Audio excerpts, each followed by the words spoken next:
lecture. So still we are discussing about the Laplace equation only. I think this will be the last lecture for the Laplace equation. Okay, then we'll move ahead with the other equations.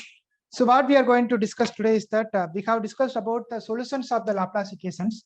Okay, so many things we have discussed. So in this class, we are going to see two things. One is representation formula, which will take just 5 minutes, and then we'll talk about the analyticity. Okay, how that we are going to see. We'll see that. Okay, so these two things we'll see. So the representation formula, let us see that. What is the representation formula? So in this equation, okay, let us take the Poisson equations. Okay, so del u equal to h minus del u equal to h, this Poisson equation. Okay, so if f belongs to, if this if this h belongs to cc square of r power n, means it is compactly supported domain. Okay, where this is going to be 2 times differentiable.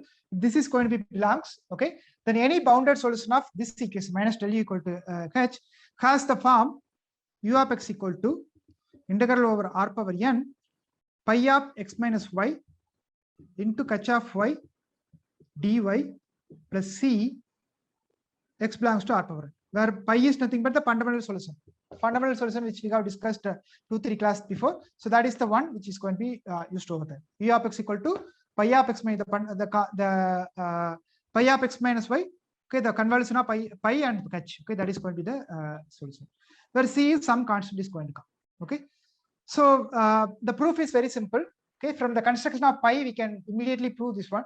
Okay, from the construction of pi you can immediately prove that pi of x is going to be 0 as norm x tends to infinity, because in both cases, one cases there will be log x will be there, another case that is going to be for n greater than or equal to 3, that is going to have a denominator x term is going to be there. So mod x term is going to be there. Therefore, as mod x tends to norm x tends to infinity, this is going to become like a 0. Okay, this is obvious from the construction of the pi of x. Okay, so therefore, what you can say, this is going to become like u of x is going to become like, okay, u of x is going to become like integral r power n. From this theory, we can prove that pi of x minus y into h of y dy. You can immediately prove that. Okay. So since this pi of x tends to 0, what you can prove is that this ux is also bounded. Ux is bounded. It is going to be less than or equal to this. Now ux is going to be less than m is going to be there. Some constant is going to be. Okay, u of x is bounded. So bounded solution of pi of x minus y. So you can just again suppose this is some other solution is there. Suppose u1 and u2 are 2 solutions. Again, by the yesterday's theorem, like Liouville's theorem, okay, last class theorem, you can prove that again is going to be, you can just discuss u1 minus u2, and then you can prove that both are going to be 0. So using a Liouville's theorem also, you can prove that this is going to be both are going to be same. Okay, so that means what is it going to come? Suppose you have another solution. Okay, what you are going to have is that this is going to be differ by only the constant. It is going to be differ by only constant. Suppose another solution is there, because if you take w1, w2, then you are going to get that. So that means this is going to differ by constant. That constant I am going to denote as c. Okay, therefore the theorem is done. So for n equal to 2, okay, this is not true. Only for n greater than or equal to 3. That's what I have mentioned here. N greater than or equal to 3, it is going to be true. For n equal to 2, it is not going to be true, because this equation minus 1 by 2 pi log mod x, that is going to be unbounded. Okay, the log mod x as x tends to infinity is going to be unbounded one. So therefore, you are not going to get a bounded solution over here. So it is going to be, it may be unbounded also. So that is the reason for n equal to 2, it may not be true, or not always it is going to be true. Okay, so next is another important theorem. Suppose assume that u is harmonic. Okay, suppose u is harmonic. What we are going to do is that we are going to prove that u is analytic also. If u is harmonic, u is analytic as well. Let us prove that. This is little longer proof.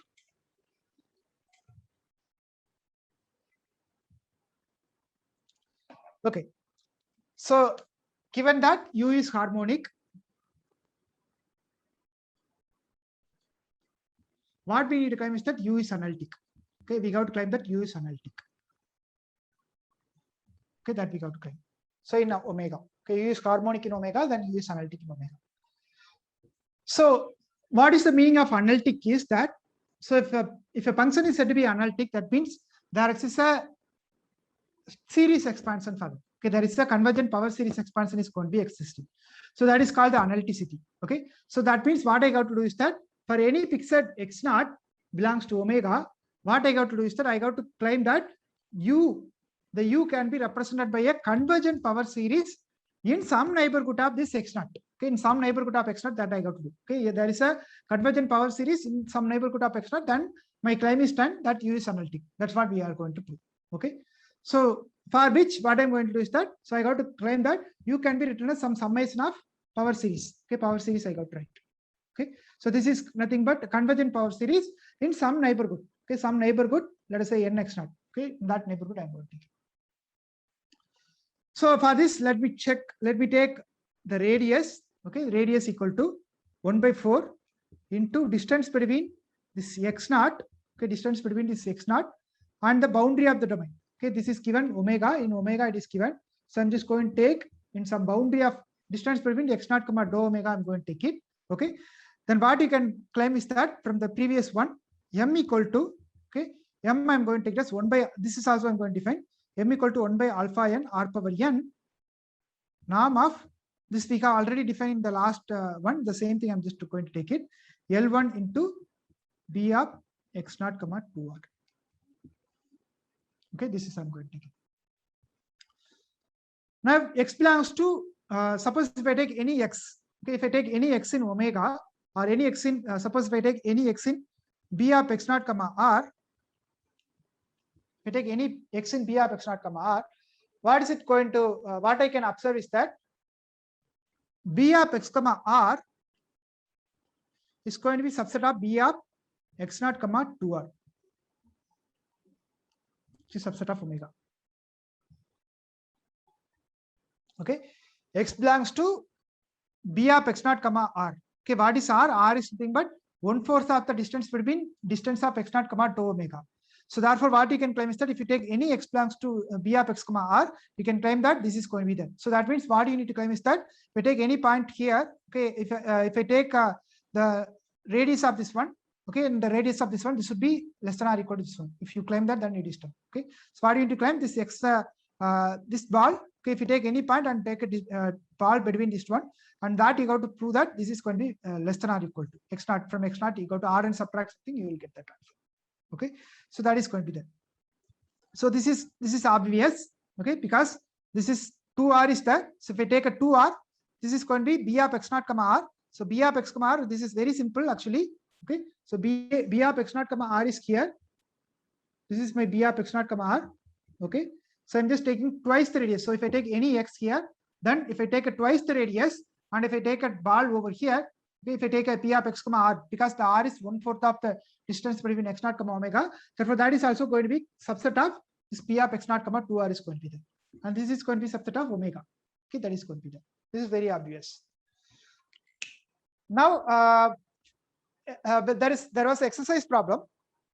In that exercise problem, what we have claimed is that d alpha of u of x naught norm modulus less than or equal to 2 power n plus 1 nk power divided by r power k into 1 by r power n alpha of n into norm u of L1 b of x naught comma r.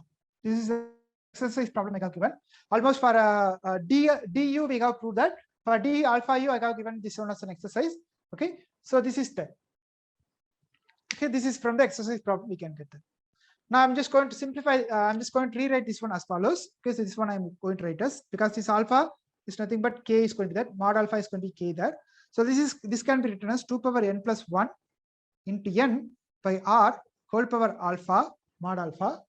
Okay, so this one less than or equal to, I'm just going to write it. So this one we know that, okay, this is nothing but m. Okay, this is r power n and alpha n. This is going to be m. Okay, that I'm going to denote as m. Okay, less than or equal to m into, and this one I'm going to write as mod alpha power alpha.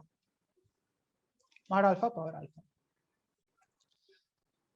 There is a formula in combinatorics called Stirling's formula. Okay, there is a formula called Stirling's formula. So that formula is going to tell you about the relations between the e power minus k into k power k plus 1 by 2. So this formula is called Stirling formula. I hope you know this one from calculus. Somewhere it will be in the analysis course. Somewhere it will be coming. So e power minus k into k power k plus 1 by 2, okay, divided by k factorial is going to be 1 by square root of 2 pi. This is called Stirling formula. So this one I'm going to use it over here, okay, and then get the answers for that. So in this place, wherever k is there, I'm just going to replace mod alpha. Okay, this is going to be mod alpha, and this is mod alpha. This is mod alpha factorial. Okay, this is going to be the same thing. So that means what is it going to imply? That this is going to imply that this e power minus alpha plus 1 by 2 by alpha factorial. Okay, so this portion is a bounded one. Then only it can converge to this one. Okay, as alpha tends to infinity, it's going to be 1 by square root of pi. Therefore, this is going to be a bounded function after certain shifts. Okay, so therefore it is going to be less than or equal to C1. So you can find a bound such that this is going to be less than or only this portion. Okay, it is going to be less than or equal to. So therefore, what you can get is that from this one, alpha power alpha plus 1 by 2, okay, is less than or equal to C into alpha factorial, okay, into e power. This is going to be over the other side. E power alpha is going to come. Okay, this is going to be there. So therefore, alpha power alpha, what I can write? I can just write it as this alpha power 1 by 2. I can just remove it. There will be another constant is going to come. So because there will be one more constant is going to come. So therefore, what I can write it is that I can write it as some constant. So here C1 is there. Some other constant is going to come into C alpha is going to come. Therefore, this one I can write it as if for some constant is going to come. Therefore, this one I'm going to write it as. Okay, this one I'm going to write it as alpha power. Let me erase.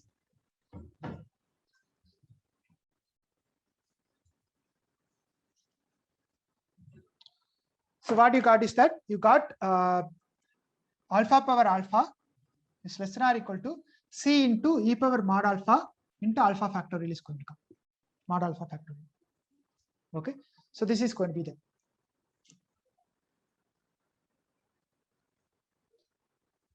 Okay, so here also mod, yeah, everything is there. Okay, now this one, what is n power k?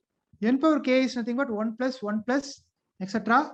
n times power k is going to be there. Okay, so this one you can write it in this way: summation alpha factorial divided by alpha factorial. Okay, this is the formula. N power k, you can write it in this way. You can just check that mod alpha equal to k. If you put it, then you can get these answers for this one: mod alpha factorial, alpha factorial. Okay, so therefore what you can get from this one, mod alpha factorial is going to be less than or equal to n power mod alpha. Okay, wherever k is there, I'm replacing with alpha, divided by alpha factorial is going to come. Okay, this is going to be there. So therefore, this I can write it as, okay, so this is alpha power alpha. Once again, I can write it as mod alpha power mod alpha is going to be C e power mod alpha. Okay, alpha factorial, I can use this one. So n power alpha, n power mod alpha into mod alpha. Sorry. Yeah, correct. So this one, okay, so this I'm going to write as alpha power alpha is going to be C into e power. No, there is a mistake here. It should be alpha factorial. Okay, so it is not here. It is alpha factorial. Okay, so C e power alpha alpha factorial is there. Alpha factorial is less than or equal to n into n power alpha into alpha factorial. Therefore, this is going to become like n power alpha into e power alpha into n power alpha into alpha. So this is going to be less than or equal to, okay, this is going to be less than or equal to C n e power mod alpha into alpha factorial. So I'm going to use this one. So this I can write it as, okay, this is going to be m into, I can write as n e power alpha is going to come. Okay, one more n e power mod alpha is going to come into alpha factorial is going to come. So this n e power alpha I can observe it here. Therefore, this is going to become like n square e is going to come. So I'm just going to remove it from here. Okay. So there is a C also, because there is a C here. Okay, C into 2 power n plus 1 n square e power alpha whole power mod alpha by r whole power mod alpha m into alpha factorial is going to come. Okay, so therefore d power alpha u of x naught divided by alpha factorial, okay, is less than or equal to c into 2 power n plus 1 n square e by r whole power mod alpha into m is going to be. Okay, why I require this one? Because I'm going to find the power series expansion, means I'm going to find the Taylor series expansion almost. Okay, so Taylor series expansion for this u at x naught is given by this way. Okay, so Taylor series expansion, the Taylor series expansion is as follows. So summation mod alpha d power alpha u of x naught divided by alpha factorial, okay, into x minus x naught power alpha. This is the Taylor series expansion. Okay. Now what we are going to do is that we have to prove that this Taylor series converges. Okay, this is the Taylor series expansion for this u at x naught. So what we got to prove is that u at x naught, this is there. Now what I got to prove is that this is the Taylor series is valid or not, that I got to check it. In order to make it whether it is valid or not, I got to check whether each of the d alpha u of x naught is bounded or not. If it is there, then I can prove that the Taylor series is convergent. Then my part is my proof is done. That's what we are going to prove. Okay. So to prove that this Taylor series converges, what we need to prove is that we have to take the remainder term, okay, the Rn of x. So that will be a Taylor series. So I got to take the remainder term. This is going to be 0 to infinity is going to be there. So there will be a remainder term is going to be there. That remainder term, I got to say that this is going to 0 as n tends to infinity. Okay. If I am done, then my part is obviously it is the remaining part is done. Okay, that's what I am going to do. Okay. So for some interval convergence, for some interval of convergence, I got to prove that. Okay, so that interval of convergence, I can take it as a neighborhood for that problem. Then my proof is done. Okay, that's what we are going to do. So what is Rn of x? Rn of x is nothing but summation. So u of x minus, we are going to take up to nth term only. So that is going to become like summation k equal to 0 to n. Okay, summation mod alpha d alpha u of x naught divided by alpha factorial into x minus x naught power alpha. Okay, this is nothing but my remainder term. Now I got to prove this one. This is going to converge. Okay, that's what I got to do. Okay, so this one I can write it as, okay, this part I can write it as, I just you can just see that, okay, how it is coming. I just leave it to you as an exercise for this one. So this one can be written as mod alpha equal to n d power alpha u of x naught plus t into x minus x naught divided by alpha factorial into x minus x naught power alpha. So I leave it to you as an exercise. Okay, for some t in x naught for some t of x in 0, 1, you can prove that. This same Rn of x. You know this u of x. U of x is going to be actually, it's very simple. U of x is going to be summation k equal to 0 to infinity is going to be there. 0 to infinity summation d power alpha u x naught divided by alpha factorial into x minus x naught power alpha is going to be there. Okay, so this is u of x, this is u of x. Okay, you are just subtracting, you are subtracting this term, therefore you should get this one. Okay, this I just leave it to you as an exercise.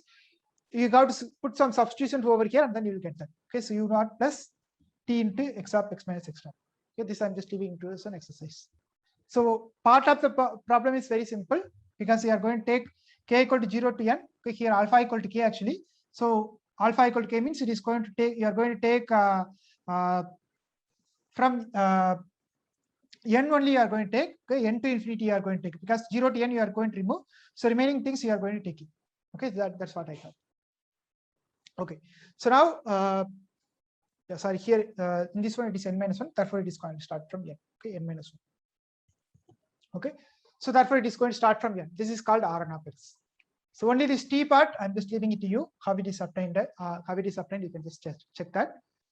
It's there in some of the textbook also, straightforward, but I'm leaving it to you as an exercise.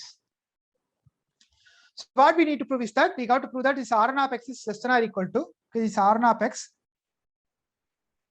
is less than or equal to, I'm going to use this inequality now. Okay, this inequality I'm going to use it. Okay, so d power alpha u of x naught plus t into x minus x naught, this one I'm just going to apply this formula over here. That is going to become like summation mod alpha equal to n. So this is going to become like c into m 2 power n plus 1 okay, n square e by r whole power n into x minus x naught power n is going to come. Okay, that's what I have. This is going to be less than or equal to. So therefore, what we have, so what we need to do is that we got to check whether this is convergent or divergent. So when the series is going to be convergent or divergent, what we got to check is that whether there are different tests are there, ratio test, root test, etc. is there. So what I'm going to check is that whether the ratio test an plus 1 divided by an, whether it is less than 1. If it is less than 1, then we can prove that it is going to be, you can prove that this is going to be, the series is going to converge. Okay. So what I'm going to take, an plus 1 by an, I'm going to take it. An plus 1 by an is nothing but this term only I got to take it. Okay. So only this part. So CM will get cancelled. Only this term is going to be there. So that one I can write it as, so whether this is less than or equal to 1, I've got to check it. Okay. So we got to check that whether it is going to be true or not.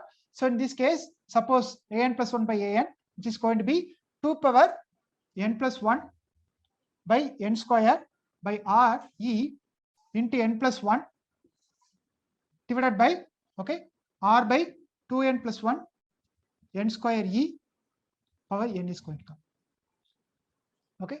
So you can see that you can cancel everything. So you are going to get only 2n plus 1 n square e is going to come. 2n plus 1 n square e is going to come. Okay. Into x minus x naught is going to come. So that means if this is going to be, so this is going to be convergent. Okay. This is going to be convergent if it is less than 1. Okay. Modulus is not required because everything is positive here. Usually you got to put the modulus in order to check that, but here everything is positive, so you don't need to worry about that. So in this case, if it is that, okay, in this case, what I'm going to get, so x minus x naught. So from this series, x minus x naught is going to be there. So this x minus x naught, then I can write it as, if it is less than 1, it is going to be convergent. Therefore, this is going to be x minus x naught less than or equal to r by 2 power n plus 1 n square e is going to come. So in this interval, okay, if this interval is existing, this is going to exist anyhow. Okay, r by 2n plus 1 into n square e is going to be existing. So in this interval, what you are going to get is that you are going to get a, this is less than 1. Okay, in this case, your an plus 1 by an is going to be less than 1. That means your series is going to be convergent. Okay, this entire series is going to be convergent. Means this Rn of x is going to be convergent. So this Rn of x is convergent in this interval. Okay, if we choose my x by x minus x naught as this one, then I'm going to get that. So that is the interval I'm going to get it. Okay, so then you are going to get the, you are not going to get into the term. Okay, so in that case, what you are going to get, you just observe that. So if an plus, then the remaining part is very obvious, because if the series is going to be convergent, then what you need to prove is that an plus 1 by an is less than n, 1, you got to prove that. So you take that one. Okay, now the remaining part, what you have is that you got to prove that. So this is convergent. For convergent, it is true. Okay, you have a series. For this, the ratio test, if you take it, if it is less than 1, then convergent part is true. But what I got to prove is that I got to prove that Rn of x tends to 0 also I got to prove. Not only convergent, I got to prove that this Rn of x tends to 0 also I got to prove it. So for which, what I'm going to take, so I'm just taking the same thing. Okay, the same thing. I'll just prove that it is going to converge to 0 also. As n tends to infinity. Okay, so the convergent part is clear because an plus 1 by an. If I choose my x minus x naught in this, like with this choice, then it is going to be convergent. Okay, convergent part is very clear. Now for the convergent to 0, what we got to do? So this is going to become like summation alpha equal to n. So I can take Cm out, okay, because C and M are not depending on alpha, so I can take that out. And the remaining things I'm going to write it as, okay, less than or equal to 1 by 2 power n whole power n, I can write it. Okay, this is going to be that. Okay, so this is less than or equal to everything you have defined. Okay, so from the previous one. So from the previous one, you can prove that. So for convergence, it is fine. We can take this one. Okay. Now what I'm going to choose is that I'm not going to choose for convergent part. What I require is that x minus x naught less than or equal to r by 2 power n plus 1 n square e is required, so that this an plus 1 by an. So this is going to imply an plus 1 by an is going to be less than 1. That means the ratio test is valid. Therefore, you are going to get this series is going to be convergent. For convergence part, it is clear. Now, instead of that, what I'm going to choose is that I'm going to choose my x minus x naught less than or equal to r by 2 power n plus 1 n cube e, I'm going to take it. Okay, so I'm just going to take much smaller interval, not the bigger interval. I'm going to take much more smaller interval. I'm going to divide this by another n. Therefore, it is going to become like n cube e. So this interval, I'm going to choose it in order to make that this Rn of x is going to be tends to 0. Okay, for which I'm just going to choose my x minus x naught in this way. For convergence, you don't require this one. This is sufficient. But for converging to 0, you require this one. Okay, in order to prove the analyticity, I'm just going to take this interval. So in that case, what is it going to come? So in this case, so if I apply that over here, okay, x minus x naught power n, if I apply that, so this is going to become like r by, so let me write that again. So this is going to become like 2n plus 1, n square e divided by r whole power n. Okay, and this I'm going to write r by 2 power x minus x naught power n. Okay, x minus x naught power n is there. So this is going to become like r by 2 power n plus 1 n cube e whole power n, because x minus x naught power n is there. Okay, so therefore these are get cancelled. So what you are going to get is that this is going to be less than or equal to summation alpha equal to n. Okay, cm into, so cm you can take it out. So cm I'm taking it out. So cm into summation mod alpha equal to n. Okay, so this is going to become like 1 by 2n. Okay, 1 by 2n is going to come whole power. One sec. There was a small mistake here. So I'm just choosing much more thing. So 2n plus 2 actually, in order to make it convergent. Okay, 2n plus 2 I'm taking, not 2n plus 1. Okay, 2n plus 2 I'm taking. This is 2n plus 2. There is a mistake. 2n plus 2 I'm taking. Okay, so therefore this is going to become like 1 by 2 power n is going to come. Okay, means I'm just taking dividing instead of for convergence this is sufficient. So for making it 0, I'm just dividing by 2n, not n, by 2n I'm going to divide. Okay, so therefore this is going to become like less than or equal to cm into, okay, just to take it. So this is going to be for each of the things, it is going to become like summing it up, you are going to take, this is going to become like n power n into 1 by 2 power n is going to come. Okay, this is alpha equal to n means it is going to be that n power n terms will become. Okay, therefore it is going to be there is n power n term is going to be coming in this series. So if you sum it up, you are going to get this one less than or equal to. So therefore this n power n cancel. So you are going to get cm by 2 power n is going to come. So as n tends to infinity, this is going to 0. Okay, as n tends to infinity, this is going to be 0. So that means my Rn of x is 0. Okay, so here it is for convergent part. I have taken this ratio test and then obtained that. For converging to 0, I got to take this interval. So if my x minus x naught is my interval, u is analytic in this interval. If I choose my x minus x naught in such a way that r by 2n plus 2 into n cube e is there, r is nothing but, what is r? R is nothing but the distance between x naught comma dou omega and then divide by 4. Okay, 1/4 of the distance between x naught comma dou omega. You take that interval. Okay, take that radius and then use this 2n plus 2 into n cube e. Then automatically what you are going to get is that you are going to get that in this interval you are going to get the analyticity. Okay, in this interval you are going to get the analyticity. Okay, therefore u is analytic in that location. Okay, that's all for the Laplace equation. So let us recap what we did for the Laplace equation so far. So what we have is that we have a fundamental solution. Okay, so we have discussed about the fundamental solution, which is like pi of x equal to minus 1 by 2 pi into log of mod x for n equal to 2, and 1 by n into n minus 2 into alpha n. Okay, into mod x power n minus 2, that is for the n greater than or equal to 3. That is called the fundamental solution of the Laplace equation. That is called the fundamental solution of the Laplace equation. Now next one. So this is the first one we have discussed, the Laplace equation. The first solution, this is the fundamental solution we have discussed. Okay, that is the one. The next one. So Poisson equation, from the fundamental solution we have written this one, minus 1 by 2 pi integral over r square log of mod x minus y into f of y dy.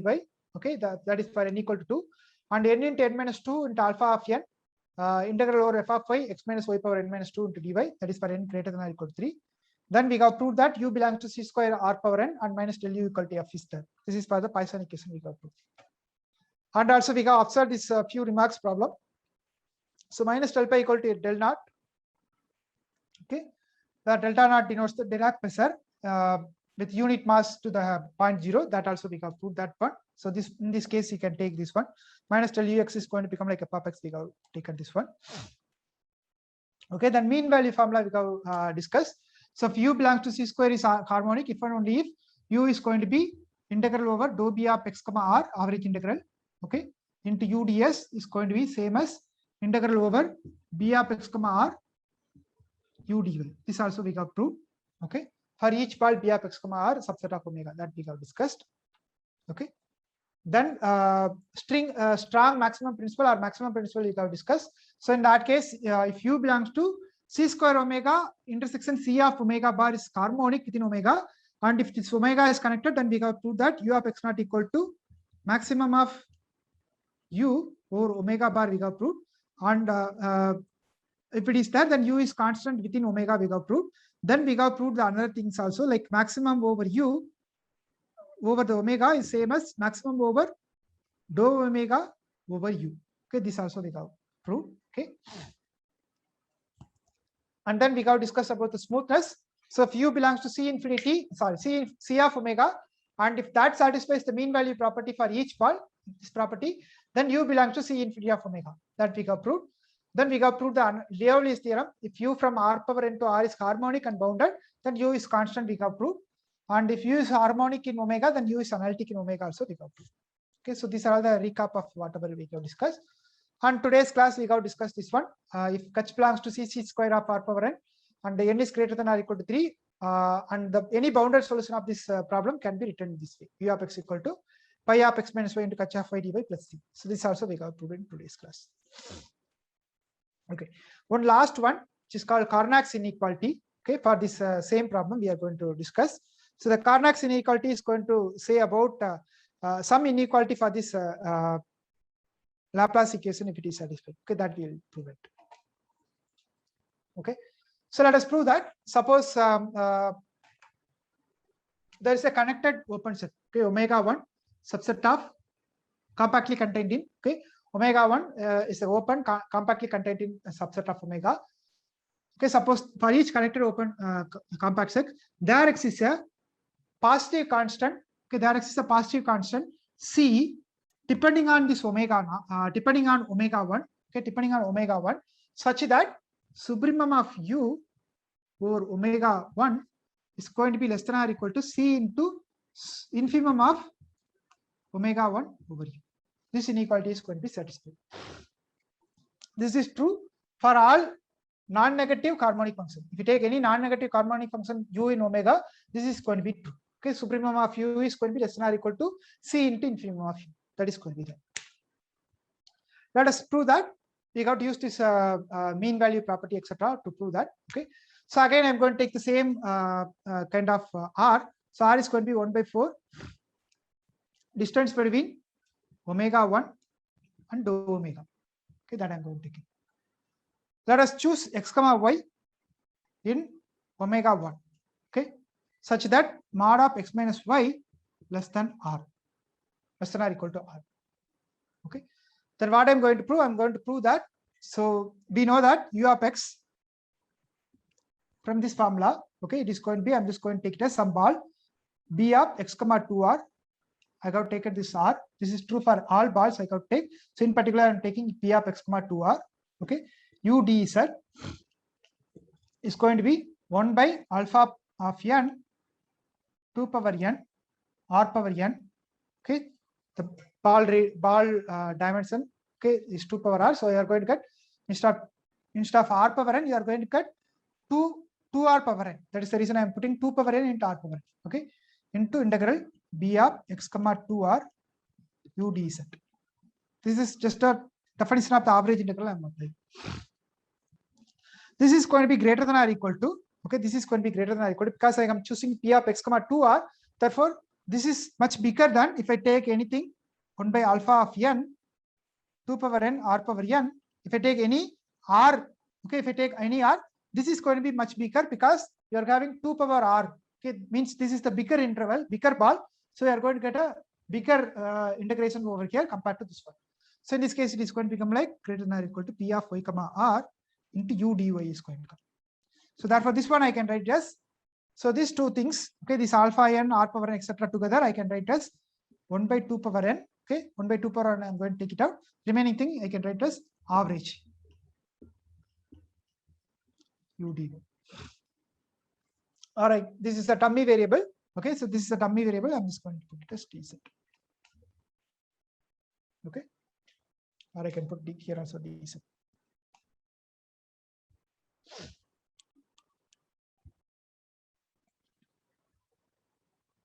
So E of x is going to be this one.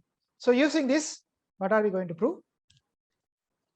So from this one, what you can claim is that, okay, what you can claim is that this is starting from here, I'm going to get that one. So therefore, this one we can claim that 1 by 2 power n into u of y is going to be less than or equal to e of x. Okay, 1 by 2 power n, e of y is going to be less than or equal to e of x. If x comma y belongs to omega 1. Okay, and mod x minus y is less than or equal to r. This is one part.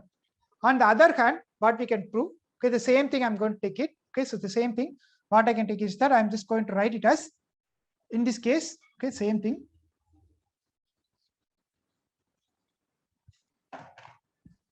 This is same, okay. So only this part I'm going to write as less than or equal to, okay, less than or equal to what I can write it as, I'm just going to multiply by 2 power n.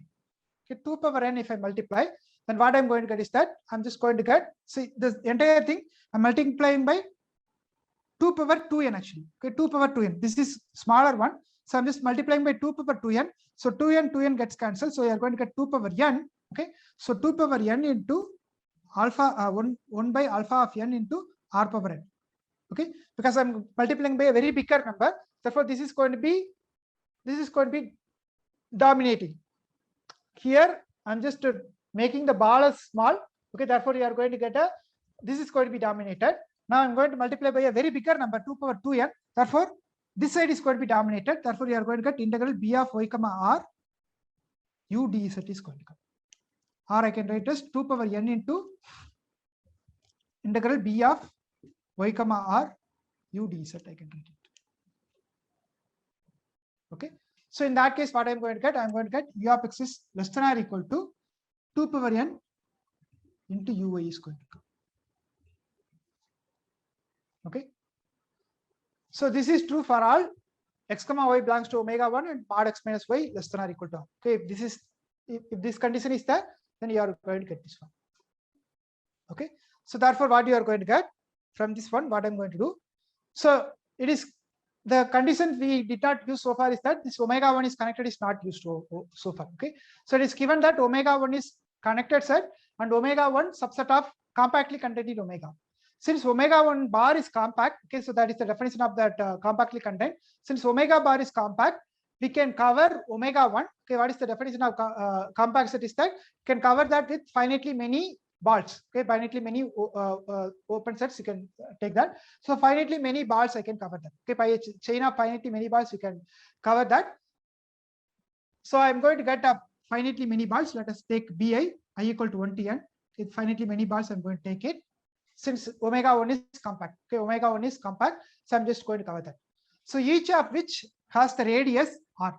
Okay, I'm going to take this r radius, I'm going to take it. So using which I'm going to cover that with the condition that here bi intersection bi minus 1 is not equal to pi.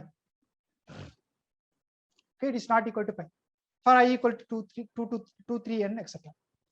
So in that case, what you are going to have is that you are going to have from this one, what you are going to have is that, so if I apply it over here, this is going to become like 2 power n, okay, because there are n balls are there. So this is going to become like 2 power n into, so this is going to be applied for everything. Okay, so in that case, this is going to become like very, very small ball.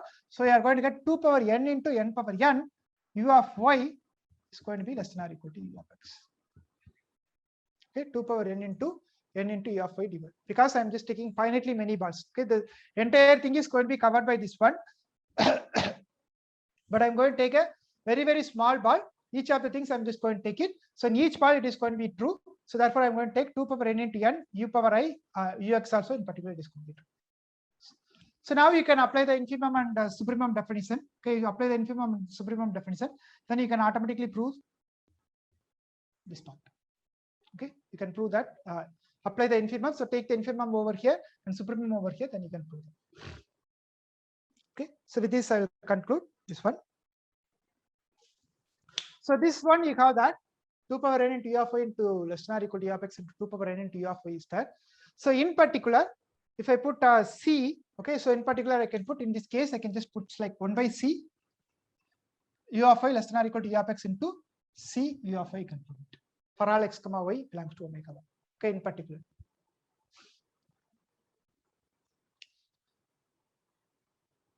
So that means what is the meaning of this line? What is the meaning of this line is that suppose I have a ball or I have a domain. Okay, I have a domain. Then what you have is that you have a x and you have a y somewhere, which is satisfying this property x comma y belongs to omega 1 with x minus mod of x minus y less than or equal to. Then what this statement asserting is that, or this statement is asserting is that you can compare, okay, always you can compare the values of the value of u at x, okay, with the value of u at y. Means these are comparable. Okay, these are comparable within omega 1. Always you can compare. Okay, either you can put that u of x is less than or equal to c into u of y, or 1 by c into u of y is less than or equal to u of x. You can see that. Okay, so that means it is going to be always comparable. Okay, you can compare these two values. Not only that, okay, so the value of u can't be very small or very large at any point. Okay, it cannot grow large also, it cannot grow small also, because it is bounded by 1 by c into u of y and bounded by c into u of y. So lower and right side becomes something that. So that means what you are going to have is that u can't be very small, u can't be very large at any point of omega 1, at any point, because if you take any point here, so take any 2 points, then it is comparable as per this one. Therefore what you are going to have is that it is not going to be much larger, it is not going to be much smaller also. Okay, so unless otherwise your u is very small or very large within omega. Okay, everywhere in omega. Okay, unless u is very small or very large everywhere in omega. So there is the beauty of the theorem. So there are many beauties of the theorems we have seen. One is that for the Laplace equation we have seen that from the maximum minimum strong maximum principle we have seen that if the maximum is obtained at the maximum obtained at the interior is same as the maximum obtained at the boundary also. Okay, so that is one thing. Then now we have seen that if you take any 2 points in that can be comparable using this formula. Okay, non-negative harmonic function within omega are always comparable. Any questions so far? Whatever we have covered. Okay. So based on the things whatever we have discussed so far, we are going to discuss one more concept called distribution, which is one of the advanced theory of the partial differential equation, which we will use it some places, using which we are going to derive something called Green's function. Okay, the Green's function also we are going to discuss. Okay, Green's function, let us see. So the Laplace resolution method, what we have to cover is that Green's function we have to cover them. Okay, so we have seen the Dirac method in one of the remarks. Okay, so in like this we have seen. Okay, this one we have seen that u of x equal to integral over r power n minus del pi x into del x into pi of x minus y into f of y dy equal to integral r power n del x f of y dy we can see. Okay, actually this one arises from distribution theory. Okay, this one arises from distribution theory. That's what we are going to discuss now, and then we'll complete the class. So a similar line of a similar kind of proof is required for the Green's function. We are going to derive that, the Green's function. So for which the basic knowledge of distribution theory is required. So that's what we are going to discuss now. Distribution theory. Okay, so basic knowledge of distribution is required. So this distribution theory is also going to be useful for the weak derivative. Okay, there is something called weak derivative, which is going to be covered in the later part of the course. So this one we got discussed already, the support of a function. So suppose pi is a function subset of omega subset of r power n to r is a function. Then support we have already discussed, support of pi. Okay, support of pi is nothing but support of f we have discussed. So support of pi is nothing but set of all x in omega such that pi of x is not equal to 0. Okay, pi of x is not equal to 0, and take the closure of that. That is going to be the support of the function. Okay, here the closure is with respect to omega. This is called support. So this we say a function has a compact support. Okay, if omega pi is equal to 0 outside a closed and bounded set in R power n. So if we take any closed and bounded set in outside that, if it is going to be 0, then it is called compact support. Okay, pi is simultaneous 0 outside a closed and bounded set in R power n, then that is called compact support. Means this one should be what I'm saying going to say is that the support of pi is going to be closed and bounded. Okay, if it is closed and bounded, that is going to be compact. So in that case, we are going to say this is a compact support. Okay. And one more thing. So next definition is called test function. Okay, the function pi. Okay, this function pi is called a test function if this pi is infinitely differentiable. Should be infinitely differentiable. Okay, infinitely differentiable function with the compact support also. So not only it should be infinitely differentiable, it should have a compact support also. Then we call that function as test function. Okay, we call it as a test function. Now D, I'm going to denote D, which is called the distribution or the set of all test functions. Okay, the set of all test function is denoted by the symbol D. It is also denoted this way: CC infinity of R power n. What is CC infinity? This is nothing but set of all functions having set of all continuous function, set of all infinitely differentiable continuous function, which is having a compact support. Okay, so that is called distribution. Okay, this is called the, which I'm going to call it as a the set I'm going to call it as test function. Denote the set of all test function. Okay, this is going to have the set of all test functions. So means all the functions over here is infinitely differentiable and it has a compact support. Okay, that is called the set of all test functions. Now what we are going to do is that I'm going to define a distribution, which is a function. Okay, f is a function from D to R. I'm going to define is said to be a distribution. Okay, if f is continuous, f should be continuous. Okay, it should be continuous and linear functional. Okay, it should be a linear functional. That means what is the linear functional? That is what it is going to do is that it assigns a real number for every test function pi belongs to D. So that means what I'm going to say is that, so I'm going to take a function here because this is set of all function. D is the set of all functions, test functions. Okay, so for each function, okay, for each function in this D, I'm going to assign a value. Okay, let us say some value I'm going to assign. Let us say C or some value I'm going to assign. Okay, some value if I am assigned from some real number. Okay, some g of x. Let me say. Okay, some function, some value I'm going to assign them. Okay, so this is for all function I got to define. For all pi in D, I got to assign. For each function, I got to define what is the real number, corresponding real number I got to assign.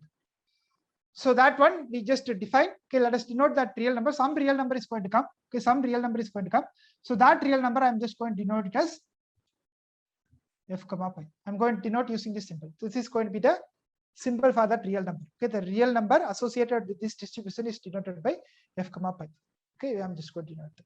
So let us see some examples. For example, you take any function g from R to R, which is a bounded function, any bounded function, then the distribution, okay, corresponding to that, the distribution associated with the G map, this map, what I'm going to define is that I'm going to denote as Fg mapping from D to R as follows. Okay, how am I going to denote? Assign a test function. So this Fg comma pi is going to denote as minus infinity to infinity g of x into pi of x dx. Okay, so I have a bounded function.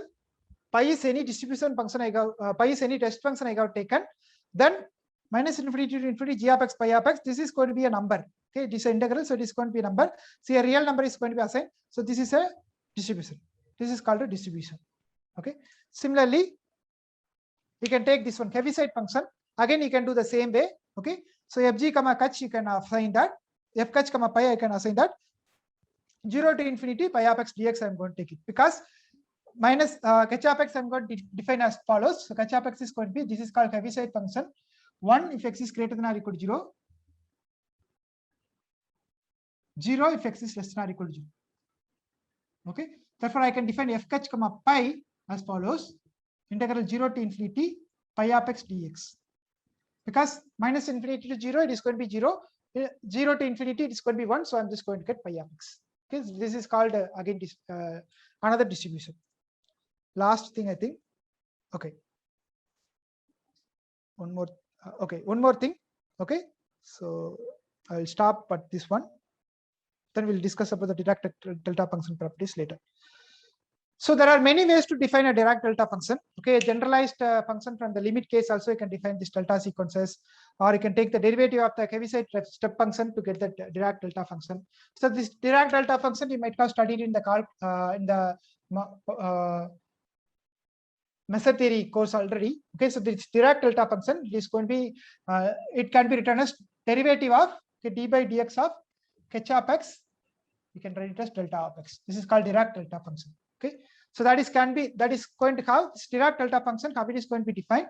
So this defined as follows: delta x equal to plus infinity. Okay, plus infinity if x equal to 0 means all the mass is going to be there. So this is going to be infinite mass is over here at x equal to 0. Remaining place it is going to be 0. Okay. So all the rest of the places it is going to be not equal to 0. It is going to be 0. Only at this place it is going to have infinite percent. Okay, so that is it is called the Dirac delta function. In fact, in traditional sense, it is not a function because function means it should be well defined, and you have infinity means it is not well defined. So that means it is not in the traditional sense. It is not a function, but still people are calling it as a function only, Dirac delta function. Okay, so a function on the real line it is 0 except at the origin. At the 0 it is going to be infinite. Okay, this is called the Dirac delta function, but it is not a function of in Dirac normal sense. So for this function, once again, you can calculate what is your delta naught comma pi. Okay, delta naught pi is going to become like pi of 0. Whatever is there in the pi of 0 only you are going to get. Remaining place it is going to be 0. Therefore, if you define delta naught is a function from d to r, that is going to become like pi of 0. Delta naught comma pi is going to be 0. So sometimes you can write integral r power n. So this one you can write it as this also you can write. Sometimes we write delta naught of x integral r power n delta naught of x into pi of x dx can be written as pi of 0. Okay, remember this, we will be using it in the Green's function somewhere. So it is actually not accurate. Okay, it is rather informal, not accurate, as delta naught is not a function. Okay, it's not a function. This delta naught is not a function at all. Okay, because delta itself is not a function. So delta naught is also not a function, but purely notational point of view we are writing. Similarly, we can define x minus y, delta x of y we can define. Okay, from this one I can define delta of x comma y. Okay, delta of x comma y I can define delta x of y, which can be written as delta of x minus y. This is going to be plus infinity if x equal to y. Okay, 0 if x not equal to y. Okay, that is for a pixel x belongs to y. Then you can find your delta x. So here you got to define delta naught. Okay, so delta naught you have to define. Similarly, you can define delta x. Delta x is going to be defined as delta x comma pi is defined as pi of x. This is also going to be useful in the Green's function. Okay, delta x comma pi equal to pi of x. So these are some of the properties. Delta x equal to del x can be written also as del of y minus x because it is going to be like same kind of things you can write it. Okay, so equal main properties you can see that x equal to x not equal to y, and if you integrate x minus omega to x plus omega, delta y minus x dy is going to become 1. And if you multiply by f of y, you are going to get f of x. Okay, so with this I will stop. The rest of the things I will cover it in the next class. So this is going to be useful for our Green's function derivations in the next class. Thank you. If you have any questions, let me know.